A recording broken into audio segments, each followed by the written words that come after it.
আল্লামা মামুনুল এসেছে আজহারি বেশে, আজহারি আসবে সাইদি ভেসে। ময়দানেতে সুর শোনাবে, লক্ষ জনতার ভিড় জমাবে, শুনবে আবার কোরআন। তাওহীদি মুসলমান, তাওহীদি মুসলমান। মামুনুল এসেছে আজহারি বেশে, আজহারি আসবে সাইদি ভেসে। ময়দানেতে সুর শোনাবে, লক্ষ জনতার ভিড় জমাবে, শুনবে আবার কোরআন, শুনবে আবার কোরআন। তাওহীদি মুসলমান, তাওহীদি মুসলমান। শুনবে আবার নতুন করে, আসবে ধরায় শান্তি ফিরে। ধরোয়াল কোরআন, ধরোয়াল কোরআন।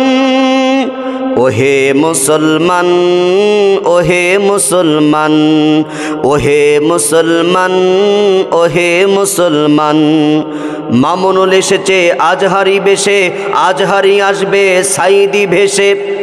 ময়দানেতে সুর ছড়াবে, লক্ষ জনতার ভিড় জমাবে, শুনবে আবার কোরআন, শুনবে আবার কোরআন। তাওহীদি মুসলমান, তাওহীদি মুসলমান, তাওহীদি মুসলমান, তাওহীদি মুসলমান। আমি তাই আপনাদের কাছে মেসেজ দিতে চাই যে মামুনুল হক ছাড়া পেয়েছে, মিজানুর রহমান আজহারি নেই, মুফতি আমির হামজা ছাড়া পেয়েছে।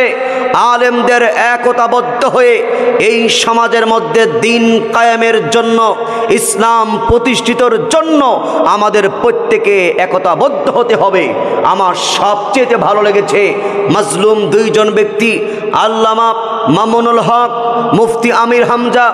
আল্লামা মামুনুল হক মুক্তি পাওয়ার পরে মুফতি আমির হামজা বিনয় নম্রতার সঙ্গে এই আল্লামা মামুনুল হকের সঙ্গে দেখা করতে গিয়েছে।